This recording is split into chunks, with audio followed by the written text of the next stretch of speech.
நண்பர்களுக்கு வணக்கம். நம்ம சேனல்ல ஒரு வீடியோ பண்ணணுமா வேண்டாமான்னு ரொம்ப யோசிச்சு பண்ணுற ஒரு வீடியோ இதுதான்.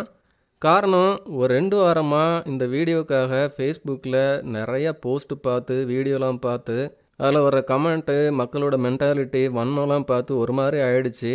என்னடா மக்களோட மனசில் இவ்வளோ வன்மம்னு.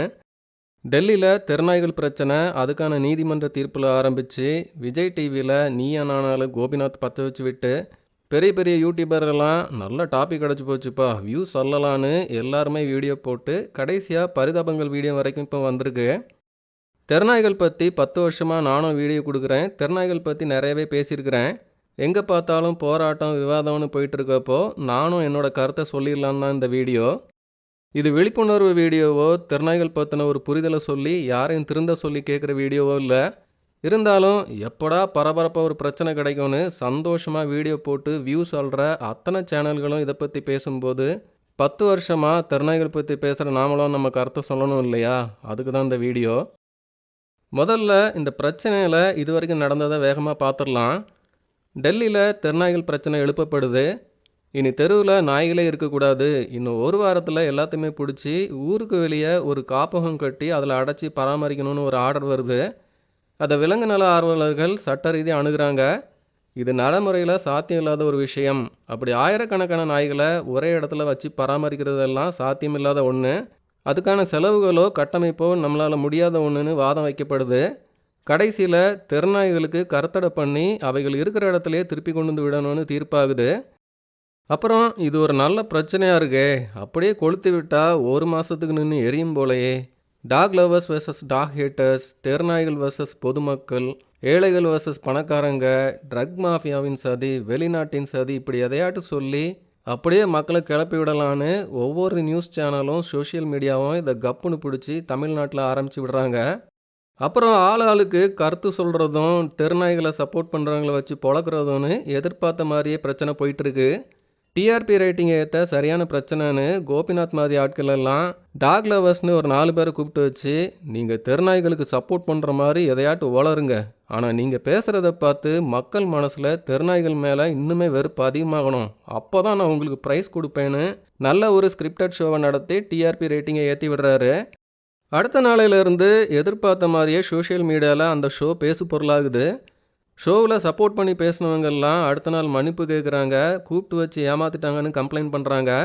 ஃபேக் ஐடி கூட்டம், ப்ரொஃபைலை லாக் பண்ணிவிட்டு ஒவ்வொரு போஸ்ட்டுக்கும் நெகட்டிவாகவே கமெண்ட் போட்டு வாந்தி எடுக்கிற கூட்டம், இதெல்லாம் சேர்ந்து மக்களை வேறு எந்த பிரச்சனையும் யோசிக்க விடக்கூடாதுன்னு இந்த பிரச்சனையை அமையாமல் பார்த்துக்கிறாங்க. மக்களும் சில பல வீடியோலாம் பார்த்து தெருநாய்கள் மீதான வன்மத்தை இன்னுமே அதிகமாக்க ஆரம்பிச்சிருக்காங்க. சமூக நலனுக்காகவே உழைக்கிற எல்லா யூடியூப் சேனலும் வீடியோ போட்டு கருத்து சொல்லி நல்லா கல்லா கட்டிகிட்டு இருக்காங்க. தெருநாய் பிரச்சனையில் இது வரைக்கும் நடந்துகிட்டு இருக்கிறது இதுதான். எதுக்கு இவ்வளோ நக்கல்? உனக்கு தெரியுமா, குழந்தைங்களெல்லாம் தெருநாய்களுக்கு அடித்து கொதறி எத்தனையோ இழப்புகள், மரணங்கள், தெருவில் நடக்க முடியல, குழந்தைங்கள தனியாக விட முடியல, பைக்கில் போனால் விரட்டுது, குறுக்க பாயுது, அதனால் ஆக்சிடெண்ட் ஆகுது, எவ்வளோ வீடியோ ஃபேஸ்புக்கில் வருது. அதெல்லாம் பார்த்துமா இப்படி ஒரு தோரணையில் பேசுகிறீங்க? உங்களுக்கெல்லாம் மனசாட்சியே இல்லையா? நீ எல்லாம் மனுஷனானு கெட்ட வார்த்தையிலே கமெண்ட் போடுறதுக்கு முந்தி கொஞ்சம் தெளிவாக பேசிடலாம். இது சும்மா ஒரு 2 வீடியோ பார்த்து எமோஷ்னலாக பேசுகிற விஷயம் இல்லை, கொஞ்சம் தொடர்ந்து பாருங்கள். இல்லை பொறுமைலாம் இல்லைன்னா வழக்கம் போல் தெருநாய்களுக்கு சப்போர்ட் பண்ணுற எல்லாருக்கும் கொடுக்குற கமெண்ட் மாதிரி போட்டுட்டு சந்தோஷமாக கிளம்பலாம். மொபைலே வாழ்க்கைன்னு முக்கால்வாசி பொழுதுகளை ஃபேஸ்புக்லேயும் ஷார்ட்ஸ்லேயும் தொலைச்சதுக்கப்புறம் இந்த வாரம் இந்த டாபிக்ங்கிற மாதிரி எதையாட்டு ஒன்று கிளப்பி விடுற வேலை சிறப்பாக நடந்துகிட்ருக்கு.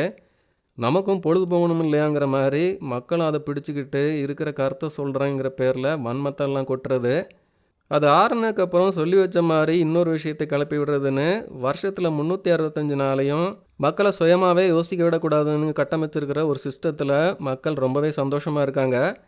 கவின் கொலையா, அதுக்கு ஒரு வாரம், கூலி 1000 கோடி அடிக்குமா, அதுக்கு ஒரு வாரம், ஜாதி சண்டைகள், ரசிகர் மன்ற சண்டைகள்னு வாரம் ஒன்று உருவாக்கப்பட்டு மக்களை பிஸியாக வைக்கிற வேலையை சிறப்பாக செஞ்சுட்டு வர்றாங்க. தெருநாய்கள் பற்றின ஒரு புரிதல் ரொம்பவே குறைவாக இருக்குங்கிறத விட புரிய அவசியம் இல்லைங்கிற ஒரு கட்டமைப்பில் தான் நிறைய பேரோட வாழ்க்கை ஓடிட்டுருக்கு. பக்கத்து வீட்டுக்காரன் பெயர் கூட தெரியாத, பக்கத்து வீட்டில் ஒரு இறப்புனாலும் கதவு பூட்டிக்கிட்டு உள்ளே இருக்கிற வாழ்க்கை முறை, இதில் நாயாவது பேயாவது எல்லாம் ஒன்று தாங்கிற ஒரு மனநிலை தான் நிறைய பேர்கிட்ட. ஒரு சக மனிதனிடம் ஒரு அன்போ அக்கறையோ மனிதாபிமானமோ இல்லாத நேசத்தையும் பாசத்தையும் ஃபேஸ்புக்லேயும் மற்ற சோஷியல் மீடியாலும் தேடுற ஒரு வாழ்க்கை முறையில் தெருநாய்கள் பற்றி புரிதல் கொடுக்குறேன்னா பெருசாக எதுவும் மாறாது தான். ஆனாலும் நிஜத்தை சொல்லிடணும் இல்லையா? எடுத்துக்கிறதும் எடுத்துக்காததும் அவரவர் விருப்பம். தெருநாய்கள் பற்றி ஒரு சின்ன புரிதலை முதல்ல பார்க்கலாம். தெருநாய்கள்னா அபேண்டன் டாக், கைவிடப்பட்ட நாய்கள்னு ஒரு கூட்டம் இருக்கும். அப்புறம் அதுங்க குட்டி போட்டு தெருவில் பிறந்து வளர்ந்த கூட்டம் ஒன்றும் இருக்கும். வளர்த்து ஒரு கட்டத்தில் தெருவில் மக்களால் விடப்படுற நாய்கள் நிறைய பார்க்கலாம். நிறைய நாய்களை பார்த்தா கழுத்தில் பெல்ட்டோட தான் சுற்றிட்டு இருக்கோம். இதெல்லாம் இந்த ரகம். இவன் புல்ல ஆசைப்படுறான்னு தெருவில் இருந்து அழகாக ஒரு குட்டி எடுத்து வளர்ப்பாங்க. அந்த குழந்தையும் அதுக்கு தொட்டில்லாம் கட்டி ரொம்ப அக்கறை எடுத்து கொஞ்சம் கொஞ்சம் பார்த்துக்கும். கிட்டத்தட்ட அது அவங்களுக்கு ஒரு பொம்மை மாதிரி தான். நாய்க்குட்டி நாய்க்குட்டியாகவே இருக்காது இல்லையா? ஒரு 6 மாதத்தில் அது நாயாக வளர்ந்ததும் அது மேலே இருக்க ஒரு ஆர்வம் போயிடும். அதை பராமரிக்க நேரம் செலவிடுறதோ பணம் செலவிடுறதோ வீண் அப்படின்னு தெருவில் விடப்படும். நாய் வளர்ப்பு பற்றி எந்த புரிதலும் இல்லாமல் வளர்க்க ஆரம்பிக்கிறது. 24 மணி நேரமும் கட்டியே போட்டு வளர்த்து அது ஒரு அக்ரஸிவ் நாயாக மாற்றி அப்புறம் வீட்டுக்கு வர்றவங்களெல்லாம் கடிக்குதுன்னு தெருவில் விரட்டப்படும். உடம்பு சரியில்லாமல் போகும்போது அதுக்கு செலவு பண்ண மனசு இல்லாமல் தெருவில் விடப்படுற நாய்கள். பிரீடர்ஸ் ஒரு அளவுக்கு மேலே அந்த நாயால் பயன் இல்லைன்னு தெருவில் விடப்படுற நாய்கள். இப்படி தெருநாய்கள் ஒன்றொன்றும் மக்களால் தெருவில் விடப்படுற நாய்கள் தான். கூடுதலாக பெட் ஷாப் அதிகமாகி ஃபாரின் பிரீடெல்லாம் வந்து அது கமர்ஷியல் ஆனதுக்கப்புறம் நம்ம ஊர் நாய்கள் மேலே மக்களுக்கு ஒரு அக்கறை இல்லாமல் அதை எடுத்து வளர்க்க ஆளே இல்லாமல் தெருவில் ஒதுக்கப்பட்டதும் ஒரு காரணம். அவைகள் குட்டி போட்டு பெருகி ஒவ்வொன்றும் யாராவது ஒருவேளை சாப்பாடு போட மாட்டாங்களான்னு ஒருவேளை பசியை போக்க உணவுக்கான போராட்டமே வாழ்க்கையாகி போன ஒரு உயிரினமாக போயிட்டு தெருநாய்கள். தெருநாய்களுக்கு கருத்தடை செஞ்சு அதோட எண்ணிக்கையை குறைக்கணுங்கிறது இன்னைக்கு இல்லை, நிறைய வருஷமாக இருக்கிற ஒரு திட்டம்தான். ஆனால் அது 100% சரியாக நடக்குதாங்கிறது தான் கேள்விக்குறி. நாய்கள் இன்னைக்கு தெருநாய்களாக இவ்வளோ அதிகரித்ததுக்கு காரணம் நாமளும் அரசும் தான். ஆனால் மக்களோட வன்மம்லாம் அந்த 5 அறிவு உள்ள நாய்கள் மேலே தான். விரட்டி அடிக்கப்பட்ட இந்த கூட்டத்தில் சில நாய்களுக்கு ஒவ்வொரு தெரு அடைக்கலமாக அமையும். அவைகளுக்கு அந்த தெரு தான் வீடு. அதே மாதிரி அடுத்த தெருவில் இன்னொரு கூட்டம் இருக்கும். அந்த தெருவோட முடிவு தான் அவங்களோட எல்லைக்கோடு. எல்லை தாண்டி அடுத்த தெருவுக்கு போனால் கைகலப்பு நிறையா நடக்கும். அவ்வளோ ஈஸியாக புதுசாக ஒரு நாய் ஒரு தெருவில் வந்து செட்டில் ஆக முடியாது. எங்கள் தெருவில் ஒரு 15 வருஷத்துக்கு முந்தி முதல்ல வந்தது ஷேடோ தான். அப்புறம் இங்கே ஒரு வீட்டில் இருந்து தெருவுக்கு வந்த ஒயிட் வந்தான். அப்புறம் ரவுடியாக சுற்றிட்டு இருந்த இந்த ஹஸ்கி வந்து அந்த கூட்டத்தில் செட்டில் ஆனான். இந்த 3 பேரும் தான் நிறைய வருஷங்கள் எங்கள் தெருவை பார்த்துக்கிட்டாங்க. அவ்வளோ அழகான ஒரு குடும்பம் இந்த குடும்பம். ரொம்ப சந்தோஷமாக இருந்தாங்க. ஹஸ்கி பார்க்குறதுக்கு முரடனாக இருந்தாலும் ஒரு குழந்தை மாதிரி அவ்வளோ அன்பானவன்.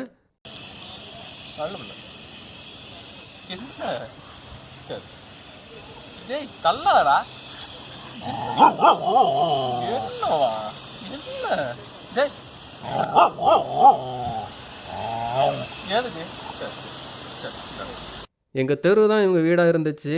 யாரும் பெருசாக இவங்களை தொல்லை பண்ணதில்லை. சில பேர் வீட்டு முன்னாடி தண்ணி வச்சுருப்பாங்க. இவங்களும் எல்லாருக்குமே நன்றி உள்ளவங்களாக இருந்தாங்க. அப்புறம் ஹஸ்கி ஷேடோ ரெண்டையுமே கார் ஏற்றி கொண்டுட்டாங்க. வெயிட்டு யாரும் இல்லாமல் தெருவை காலி பண்ணிட்டு போயிட்டான். ஷேடோவோட குட்டி வெளில தான் அடுத்ததாக தெருவில் வளர்ந்து வந்தா. யாரும் இல்லைன்னு பக்கத்து தெருவிலேருந்து நெட்டையை வந்து வெளில கூட செட்டில் ஆனான்.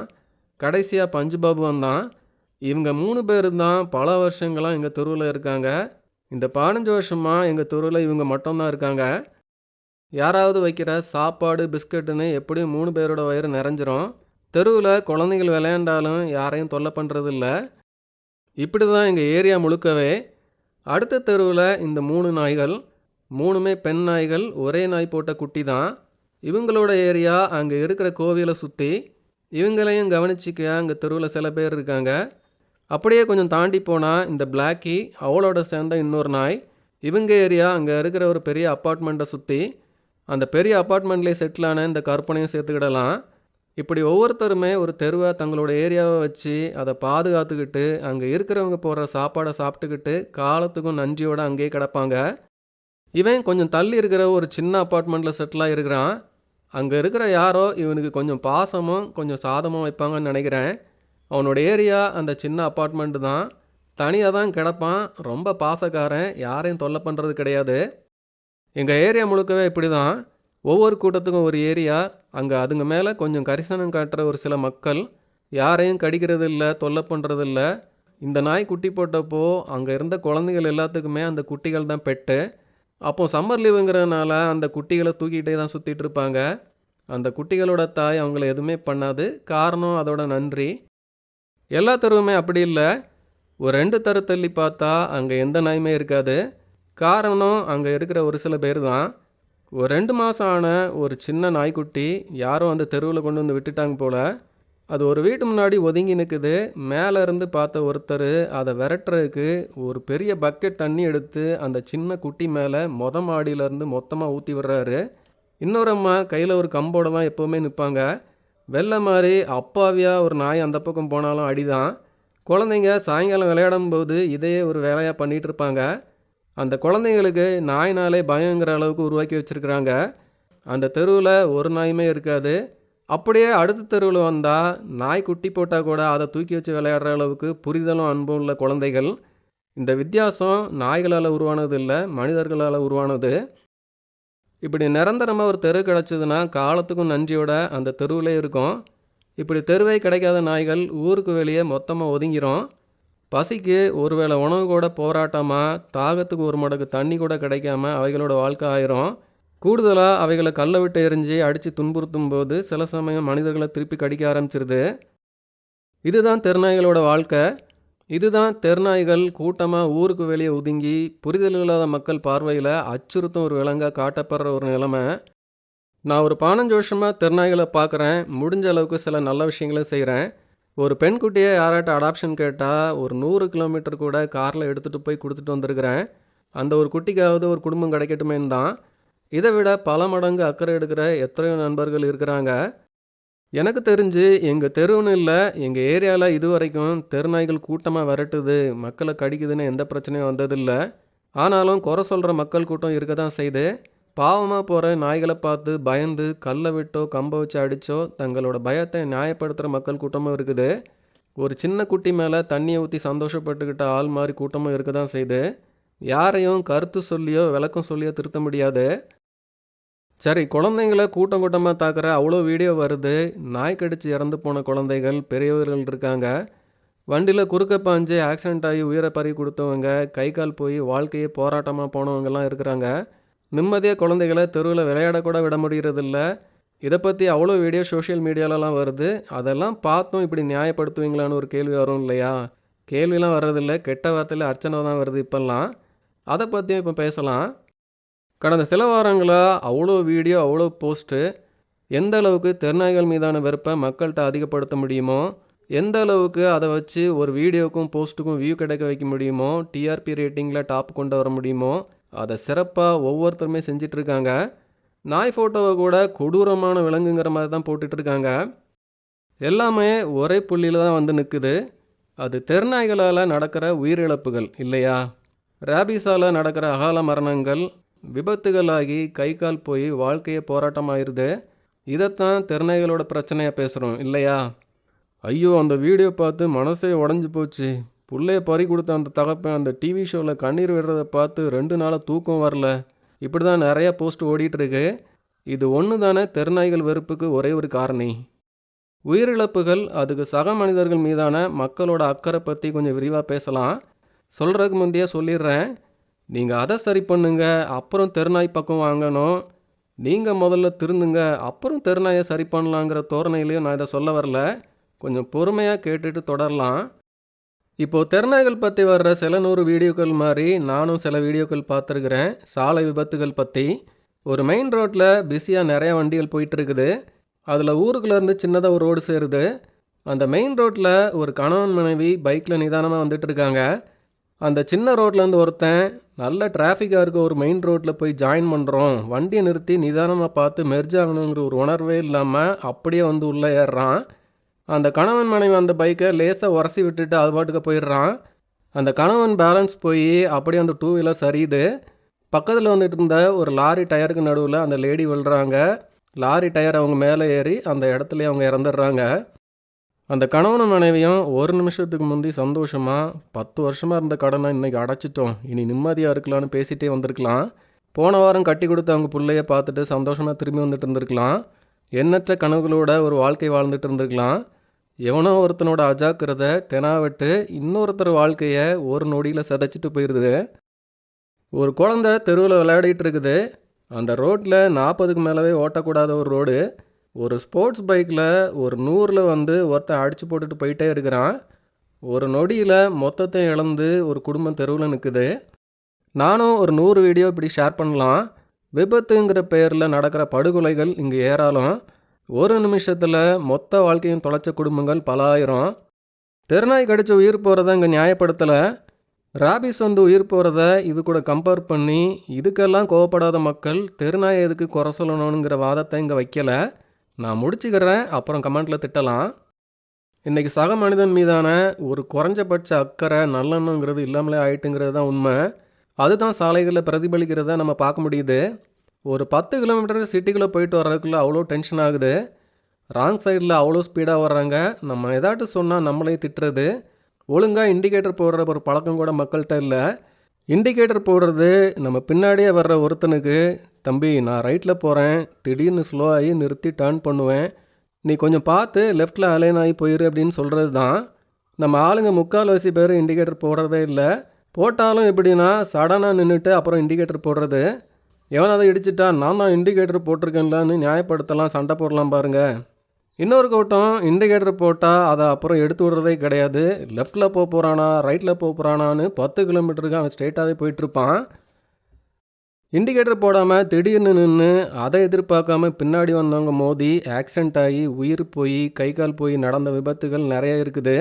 சக மனிதன் மீதான அக்கறை இல்லாத தன்மைங்கிறதோட வெளிப்பாடு இது மாதிரியான செயல்கள் தான். சிங்கிள் லைன் ரோடாக இருக்கும். முன்னாடி ஒருத்தன் காரில் இட்லி சாப்பிட்டியாம்மா, என்ன சட்னி இன்னைக்கு, தேங்காய் சட்னியா, ஏன் கார சட்னி வைக்கலையா அப்படின்னு ஃபோன் பேசிட்டு மெதுவாக உருட்டிகிட்டே போயிட்டுருப்பான். ஓவர்டேக் பண்ண முடியாத பிஸியான ஒரு ரோடாக இருக்கும் அது.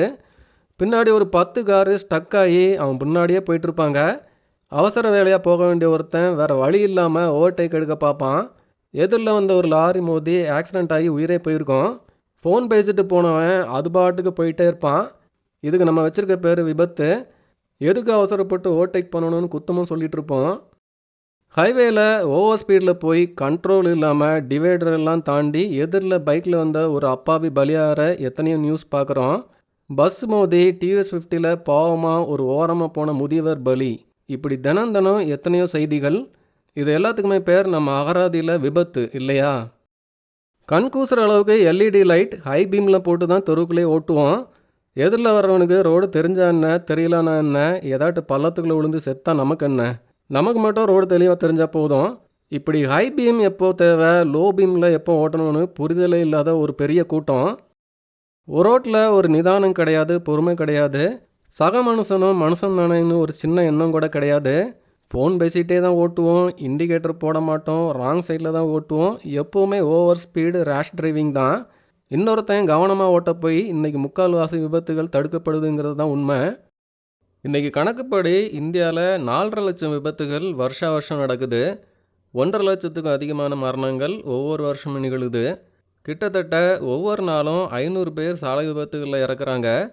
தினமும் இதில் பாதிக்கு மேலே பாதிக்கப்படுறது தப்பை செய்யாத அப்பாவிகள் தான். ஒழுங்காக சாலை விதிகளை மதித்து நிதானமாக ஓட்டினாலே இதில் 50% விபத்துகள் இறப்புகளை தவிர்க்கலாம். நானும் இது மாதிரி விபத்துகள் பற்றி ஒரு 100 வீடியோ ஷேர் பண்ணுறேன். சாலை விதிகள் மீறலால் அநியாயமாக போன உயிர்கள் பற்றி.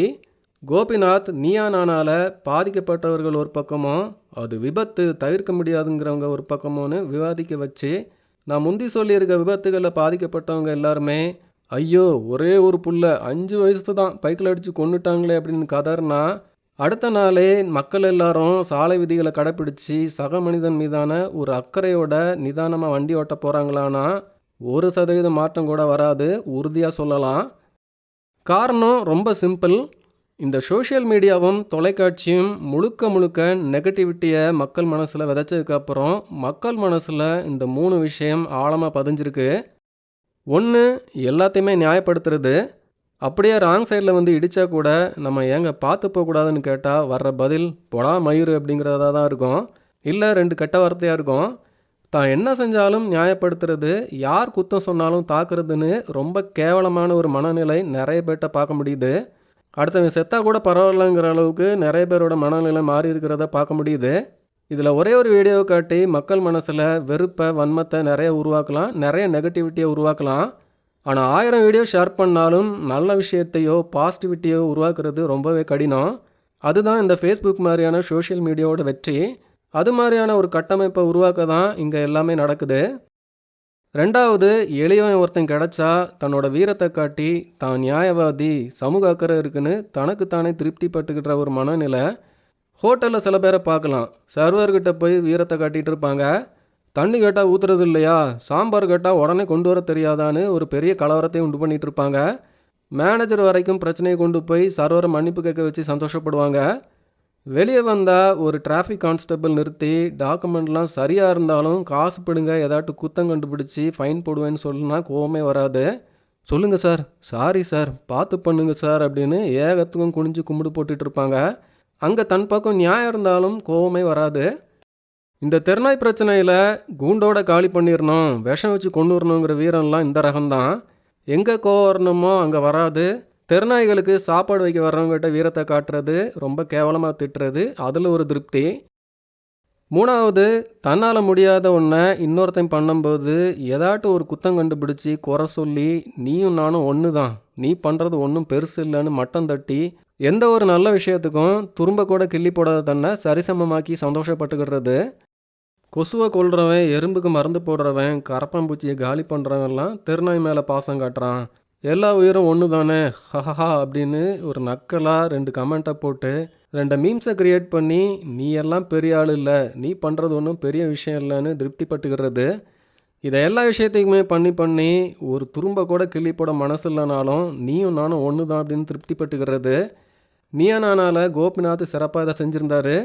ஒரு கொசு பாசமாக உங்கள் கையில் வந்து உட்காருது, நீங்கள் அதை அடித்து கொள்வது இல்லைங்கிறது எல்லாமே இதில் தான் அடக்கம். பலாயிரம் வருஷமாக மனுஷனை நம்பியே வாழ்கிற ஒரு உயிரினம் நாய் மட்டும்தான். மனுஷனை நம்பி அவன் தன்னை பார்த்துக்குவான்னு உயிரையும் கொடுத்து காவல் காக்கிற ஒரு உயிர் அது. தங்கள் வீட்டு குழந்தைங்களை எவ்வளோ பாசமாக பார்த்துக்கும், எவ்வளோ காவல் காக்கும்னு நாய் வளர்க்குறவங்களுக்கு தெரியும்.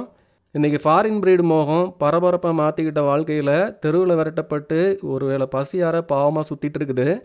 ஒரு நாயையும் கொசுவையும் கம்பேர் பண்ணி தான் தெருநாய் மேலே அக்கறை கட்டுறவங்கள கிண்டல் அடிக்க முடியும்னா இங்கே சொல்கிறதுக்கு ஒன்றுமே இல்லை. நாள் முழுக்க ஒரு 4 சவுத்துக்குள்ளே கிடந்து தினமும் 2GB டேட்டாவை காலி பண்ணுறதை கடமையாக சோஷியல் மீடியாவில் ஆக்டிவாக வாயில் வடை சுடுறதே வாழ்க்கையாக பண்ணிகிட்டு இருக்க ஒரு பெருங்கூட்டம் சைக்காலஜிக்கலாக பண்ணிகிட்டு இருக்கிறது. நான் இப்போ சொல்லியிருக்க இந்த 3 விஷயங்களையும் தான். எனக்கு தெரிஞ்சு மையம் ஸ்டூடியோஸ் சேனல் நண்பர் மட்டும்தான் கொஞ்சம் சப்போர்ட் பண்ணி ஒரு வீடியோ போட்டிருந்தாரு. உடனே இது மாதிரி வரைஞ்சி கட்டிக்கிட்டு நெகட்டிவாக கமெண்ட் போட, ப்ரொஃபைல் லாக் பண்ணிவிட்டு கோலையாட்டம் ஒரு பெரிய கூட்டமே வந்துட்டு, இவங்களுக்கு பொழப்பே இது தான், யாரையுமே யோசிக்க விடக்கூடாது, ரேபிஸ் வந்துடும் கடிச்சிரும் அப்படின்னு பயத்திலேயே மக்களை வச்சுக்கணுங்கிறது தான் அஜெண்டா. இந்த ஒரு மாதத்தில் தெருநாய் பிரச்சனை இவ்வளோ பூதாகரமாக மாற்றினதும் அப்புறம் ஆளுக்கால் இதை காட்டில் கொண்டு போய் விட்டுருங்க, மற்ற விலங்குகளுக்காவது இரையாயிட்டு போட்டோம், கருணை பண்ணிடுங்க அப்படின்னு என்னெல்லாமோ டைப் பண்ணிட்டு போகிறதோட பின்னணி தான் என்ன அப்படின்னு யோசிக்கணும். இங்கே நல்லதுனோ நியாயம்னோ ஒரு கருத்தை முன்வைக்கவே முடியாது. அவனை எப்படி முட்டாளாக நியாயமற்றவனாக காட்டணும்னு ஒரு பெரிய கூட்டமே செயல்பட்டுக்கிட்டு இருக்கு. நீ என்ன பெரிய மனுஷனா, அந்த மவனே இந்த மவனேன்னு எக்கச்சக்க ஏச்சுகள், அர்ச்சனைகள். தெருநாய்கள் பிரச்சனையை பொதுமக்கள் வர்சஸ் டாக் லவர்ஸ்னும் ஏழைகள் வர்சஸ் பணக்காரங்கள்னும் சம்பந்தமே இல்லாமல் மாற்றி மக்களை நேர்மறையாக எதுவுமே இந்த விஷயத்தில் யோசிக்க விடக்கூடாதுன்னு கங்கணம் கட்டி இறங்கியிருக்காங்க. தெருநாய்கள் பிரச்சனைன்னு இல்லை, தெருநாய்கள் பிரச்சனை முடிஞ்சதும் ஃபேஸ்புக்கில் இனி நல்லதை பேச போகிறாங்களா, இல்லை போடுற கமெண்ட் எல்லாமே இனி நியாயமாக இருக்க போதானா? இல்லை, பல வருஷமாக ஃபேஸ்புக் சோஷியல் மீடியாலாம் இப்படி தான் இயங்கிட்டு இருக்குது. இப்போ பேசு பொருளாக இருக்க வேறு விஷயம் இல்லை, அதனால் 3 வாரமாக இதை வச்சு மக்களை முட்டாளாக்கிட்டு இருக்காங்க, அவ்வளோதான். இது முடிஞ்சால் அடுத்ததாக இன்னொன்று, அது முடிஞ்சால் இன்னொன்று, சமூக பிரச்சனை கொண்டு வந்து நியாயம் சொல்கிறேன்னு மக்களை யோசிக்க விடாமல் ஒரு பொணம் மாதிரியே வைக்கிறதுன்னு முடிவு பண்ணிட்டாங்க. கோபிநாத்தும் இந்த கேவலமான வேலையை தான் பார்த்துருந்தாரு. அடுத்த வாரம் மழிசார் மாமி வர்சஸ் மாடர்ன் மருமகள், அரசு பள்ளி வாத்தியார் வர்சஸ் தனியார் பள்ளி வாத்தியார்னு ஒரு டாபிக் எடுத்து விஜய் டிவியோட டிஆர்பி ரேட்டிங் ஏற்றுற கடமையை கண்ணும் கருத்துமாக பண்ணிகிட்டு இருப்பார். அப்புறம் நாயாவது பேயாவது மறந்தே போயிடுவார். ஆனால் தெருநாய்கள் மீது மக்கள் வன்மத்தை அதிகப்படுத்தணும்னு ஒரு ஸ்கிரிப்டட் ஷோவை நடத்தி தான் சம்பாதிக்கணுங்கிற ஒரு கட்டாயம் அவரை சமூக பொறுப்புகள்லேருந்து ரொம்பவே அந்நியப்படுத்திடுது. எதுக்கெடுத்தாலும் இது இலுமினாட்டி சதி, பன்னாட்டு சதி, ட்ரக் மாஃபியா திட்டம்னு தெருநாய்களுக்கு சப்போர்ட் பண்ணி எது செஞ்சாலும் முத்திர குத்தப்படுது. ஆனால் கிரவுண்ட் ரியாலிட்டிங்கிறது வேறு. இன்றைக்கி எங்கே தெருவை எடுத்துக்கிட்டாலும் எங்கள் ஏரியாலையும் பெருசாக தெருநாய் பிரச்சனை இல்லாததுக்கு காரணம் ஒவ்வொரு தெருவுலையும் கொஞ்சம் நாய்களுக்கு இடம் கிடச்சிருக்கு. ஒரு சில மக்கள் அதுகளை கவனிச்சுக்கிறாங்க. குழந்தைகளும் அதை பார்த்து பயப்படுறதில்ல. இங்கே ஒரு சின்ன பொண்ணு அவங்க அம்மா 2 பேரும் ராத்திரி இவங்களுக்கு சமைச்சு எடுத்துகிட்டு வந்து இவைகளோட பசியை போக்குறாங்க. அவங்க மேலேயும் வன்மத்தை காட்டுற மக்களும் இங்கே இருக்காங்க.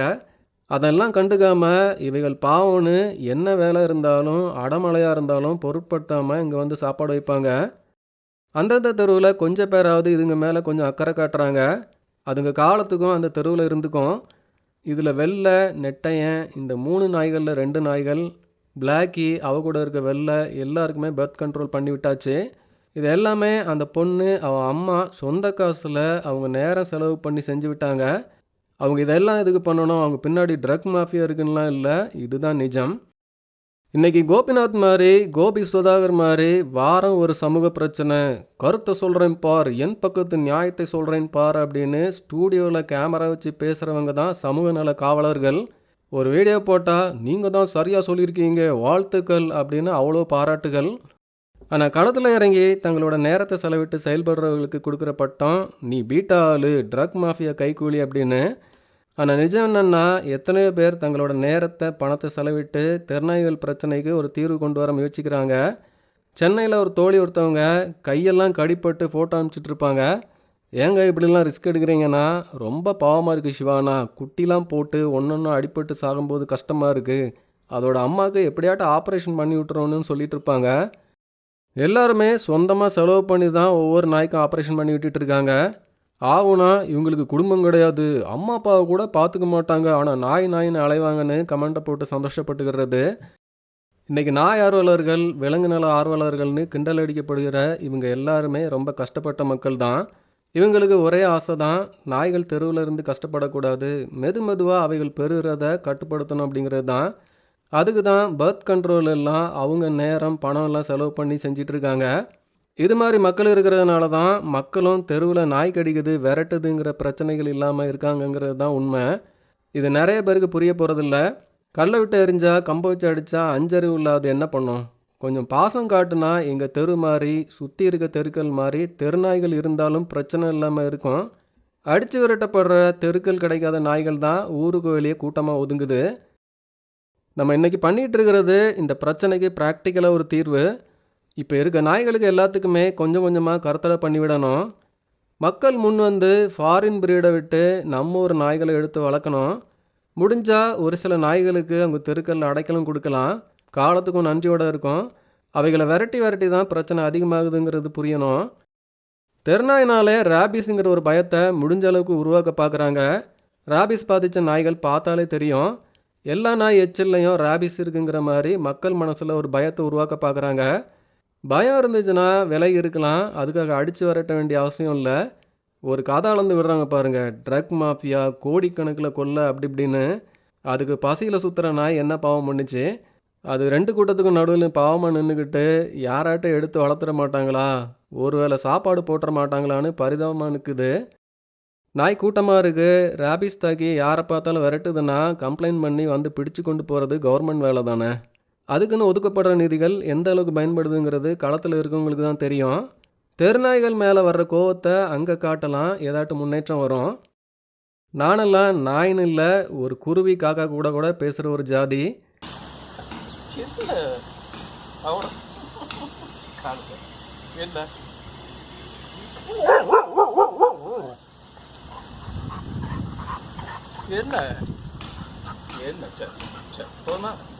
தெருநாயெல்லாம் என்னடா எங்கே போயிட்டுருக்க, இவ்வளோ நாள் ஆளே காணும்னு பேசினாலே அதுக்கு இந்த மனுஷனுக்கு நம்ம மேலே அக்கறை இருக்குது, நம்மளை கல்லை விட்டு அடிக்க மாட்டான்னு நம்பி பக்கத்தில் வரும்.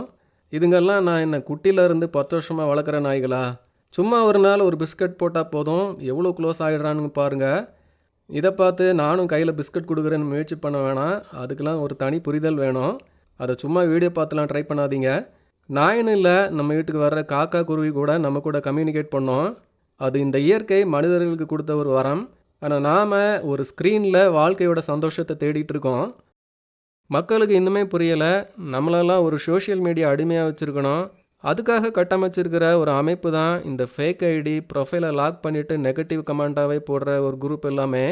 கொஞ்சம் முழிச்சு நிஜ உலகுக்கு வரணும், நிஜ மனிதர்கள் பற்றி யோசிக்கணும், இயற்கை அதை சார்ந்த உயிர்கள் பற்றி யோசிக்கணும். நம்மளோட அடுத்த தலைமுறை சுய அறிவோட சுய விருப்ப வெறுப்போட வாழ கற்றுக் கொடுக்கணும். நான் முதல்ல சொன்ன மாதிரி சாலை விபத்துகள் பற்றி சொன்னது எதையும் நியாயப்படுத்துறதுக்காக இல்லை. நாய்க்கடிங்கிறது உயிர் போகிற விஷயம் கிடையாது. ரேபீஸ் நோயால் இழப்புகளுங்கிறது முக்கால்வாசி அஜாக்கிரதையால் நிகழ்ந்து.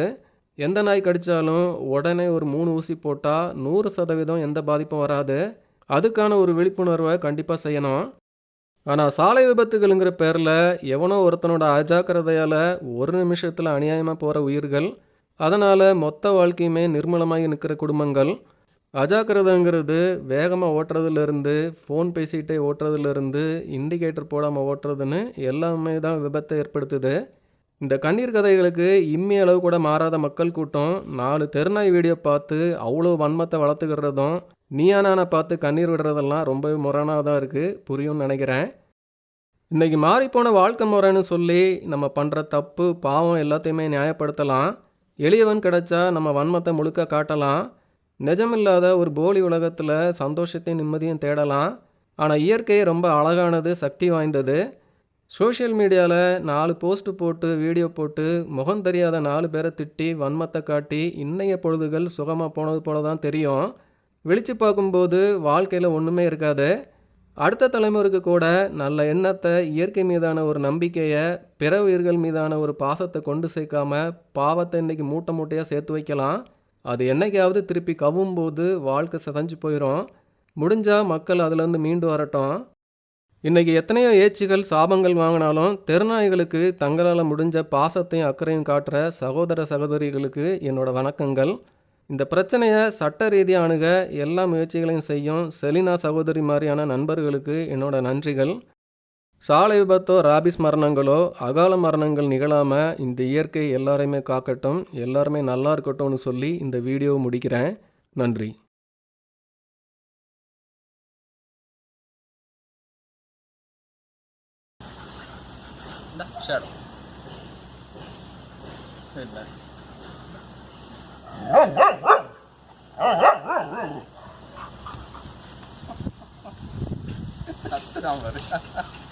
கையெடுக்கணுமா